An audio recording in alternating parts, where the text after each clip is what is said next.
Before the world ended, Jake was known as the world's greatest treasure hunter.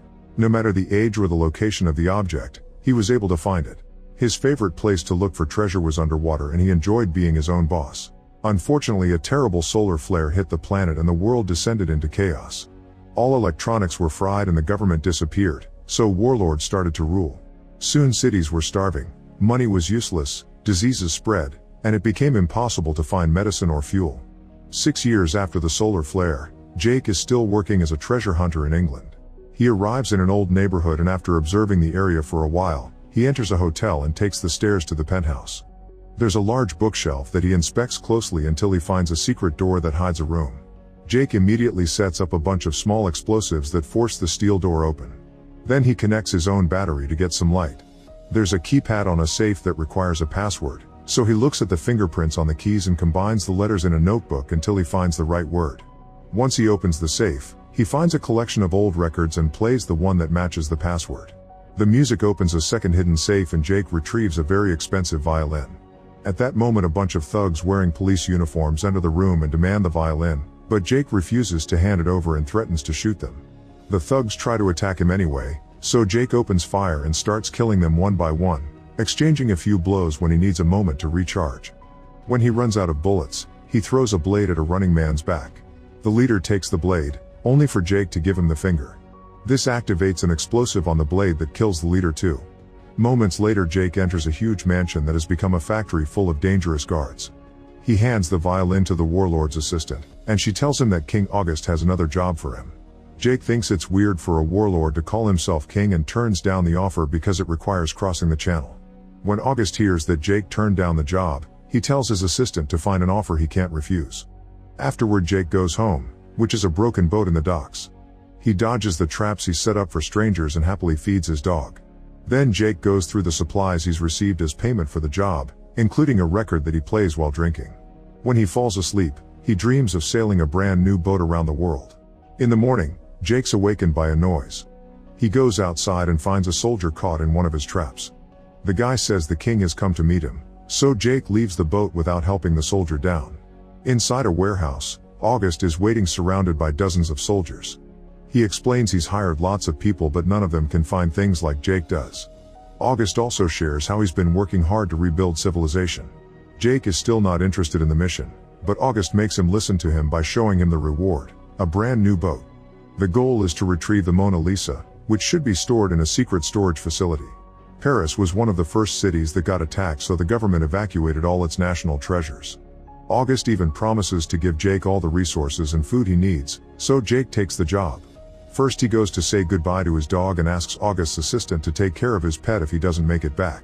Later, Jake makes it to the airport and gets worried because the plane they'll be using has bullet holes in it. August shows him a map and tells him what routes to take, letting him know where he'll have to avoid rebels. In the city center, one of August's contacts will find Jake to guide him the rest of the way. Once the Mona Lisa is retrieved, August will drop the equipment for evacuation 3 hours later. In the evening, Jake finally leaves on the plane.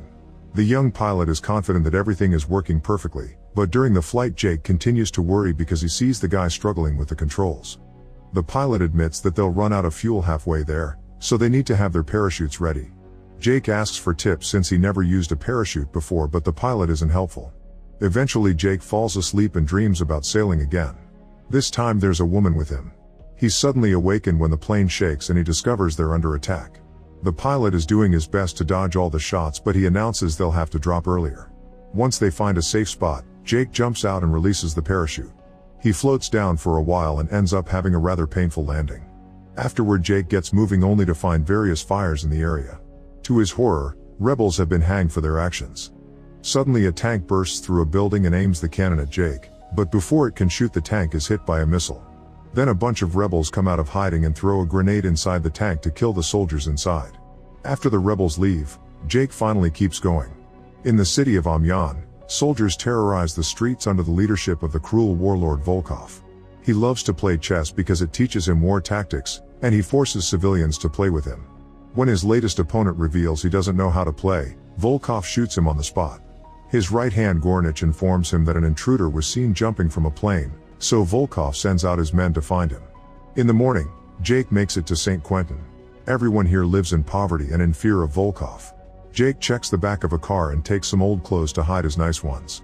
On the main square, soldiers are reminding everyone of the rules, which include a strict curfew. Anyone who breaks the rules will be severely punished, and they prove this by shooting 2 rebels.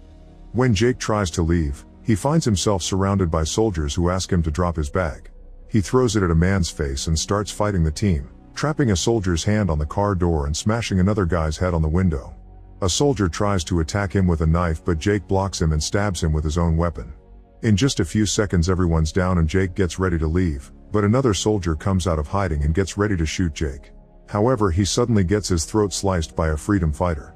It turns out that Drea is August's contact. She's been watching Jake the whole time but didn't help because she wanted to see if he could handle himself since things are going to get more dangerous. The duo moves quickly through the city, trying to stay hidden in crowds. However, a general still notices them. Jake and Drea enter a church and meet Father Samson, who has an important map that was acquired by the recently executed rebels. Samson takes the duo to his garage and shows them the truck he's been working on. On the map, he points at their next destination, and they notice a cipher code on the corner. While Samson gets the truck ready, Drea takes care of Jake's injuries. At that moment the general and his army surround the church and ask everyone to come out. Drea and Jake rush to the truck while Samson goes outside to keep the general distracted. The soldiers don't believe him when he says he's alone and enter the church to search it. Samson pulls out his gun and shoots the general in the arm, only to be immediately killed by the army. Inside, the soldiers find the garage and get distracted by Jake in the truck. Drea jumps on them from behind and proceeds to fight them all, quickly killing them with a mix of shooting and stabbing. The people outside are still firing at Samson so they don't hear the shots. However, when Jake starts the truck, the radio plays loudly and they do hear that. The tank fires its cannon at the church, but luckily the duo bursts through the garage door without issues. The soldiers then open fire, yet their bullets do no damage. Jake takes the truck over a ramp to jump over the tank to escape. The soldiers get on their bikes to chase after them and soon they reach a checkpoint. The guards there also open fire, but since Jake has realized that the truck is bulletproof, he just drives ahead and jumps over the roadblock, forcing the guards to move out of the way.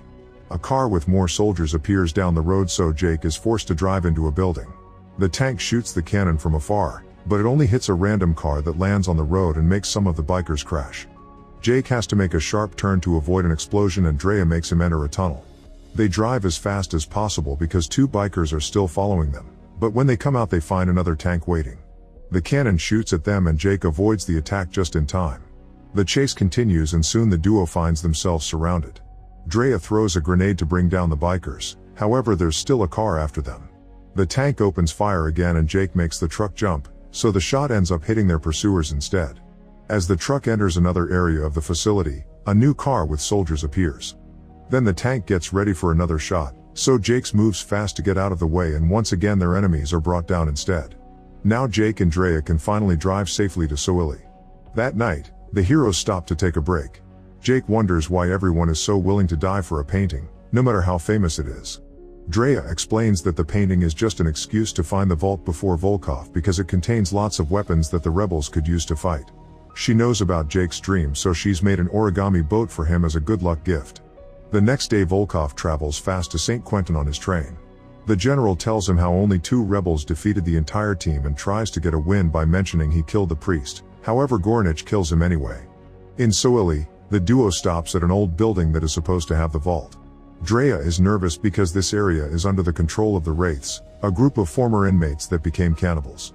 They see a flare being shot nearby, which means someone has been following them. The duo rushes inside and finds blood on the walls, not to mention that the vault is open and empty. The smell on the hinges indicates that a door was blown off recently. Since there's no damage inside the vault, Jake concludes that they got everything out and moved it to a more secure location. Outside, the Wraiths are quickly approaching. The duo continues to search the building and finds lots of bullet casings on the next floor. There's damage on the walls and Jake guesses the defenders held up there. They enter the main office and look for records of an evacuation. Inside a cabinet, Jake finds a fake wall and a notebook hidden behind it.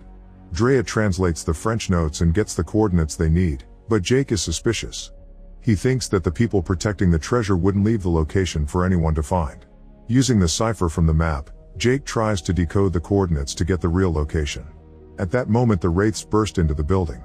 Drea wants to go, but Jake keeps working until he finally gets the name Simserhof, which Drea explains is a fort while locating it on the map. The wraiths are rushing up the stairs, so the duo leaves by climbing out the window. Jake left a grenade on the doorknob, so when the wraiths open the door they're immediately brought down by the explosion. Back on the truck, Drea calls the rebels and tells them to meet them at Simserhof.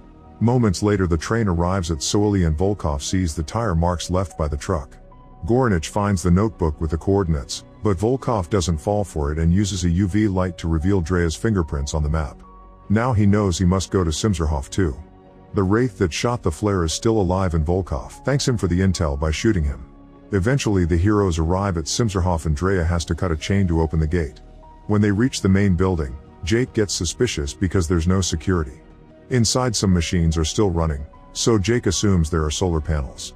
Drea looks at the blueprints and discovers that the humming they hear is an air filtration system for the vault, which appears to be sealed. Jake checks the blueprints too and makes a plan to go through a shaft in the air duct, although there's a fan in the middle. Drea agrees to look for the solar panels to turn the fan off while Jake moves ahead. On the top floor, Jake finds some rope and ties it to a valve. Then he cuts his bag to create a harness that he ties to the rope. Now he can start climbing down the shaft. He can see the spinning fan at the bottom, so he has to be careful. Unfortunately, the friction on the rope is causing it to slowly break. At the same time, Drea reaches the area with the solar panels and opens fire, but she misses her first shot. Thankfully, her second shot lands and the panels go down as Jake falls, so the fan is stopped just in time. After a rough landing, Jake checks the air duct and discovers it's flooded. He takes a deep breath and dives in to swim as fast as possible. He quickly makes it to the hatch, only to find it locked. Jake desperately starts pushing and manages to force it open just in time to avoid drowning. Now Jake can finally enter the vault and open the door from inside so Drea can come in too. The Mona Lisa turns out to be a nuclear bomb with the famous painting drawn on it and Jake is shocked, but Drea already knew. August didn't tell Jake because he wouldn't have helped them, which Jake confirms. Drea explains that when the USA bombed Japan, it saved an extra bomb for Moscow just in case. She assures Jake that August doesn't want to use the bomb. He just wants to keep it away from warlords like Volkov. Jake thinks none of the warlords can be trusted, not even August, and believes there's no point in fighting because the warlords always win in the end. As the rebels arrive to help Drea move the bomb, Jake drives away in the truck. Seconds later the train arrives at Simserhof and the soldiers open fire. The rebels try to defend themselves but the soldiers quickly bring them all down. Goranich even shoots a missile that blows up the rebels' truck. Then Volkov is given the safety key while the bomb is carried to the train. Meanwhile Jake takes a break and stares at the little origami boat, which changes his mind. He drives back to the fort and finds all the bodies, but thankfully Drea is safe inside the building. He bandages her leg injury while she apologizes for her attitude, saying he was right and there's no point in fighting anymore. However, Jake thinks they can stop Volkov by taking down the train. They gather some explosives and Jake makes a special setup before they leave in the truck. The fort blows up behind them. In the evening, the train has to slow down because of low visibility. Volkov isn't happy about this and shoots the conductor in the head, so the train starts moving faster. At the same time the heroes drive on the bridge and when the train passes by, Jake jumps on it. He then opens a door and throws a grenade to kill a bunch of guards. There are still a few survivors, so Jake rushes in to fight them hand to hand. He steals a gun from them and opens fire as well. Soon Goranich joins the fight too and Jake has to put more effort because he's stronger than random thugs. Goranich kicks Jake out of the car making him land dangerously close to the bomb, only for Jake to hit him in the groin. The fight continues until Volkov shows up to open fire, and Jake uses Goranich as a shield. Then he rushes back inside to tackle Volkov and the men start exchanging blows all over the room. Eventually Jake pushes Volkov on the table and stabs his hand with a compass before taking the safety key.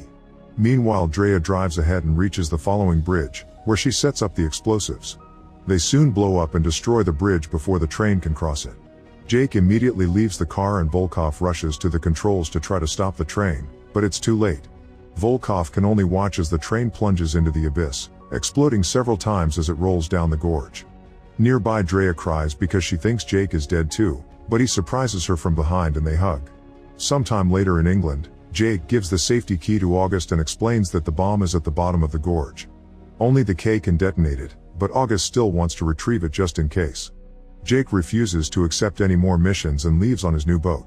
Drea joins him and they kiss while they go out to sail the world together.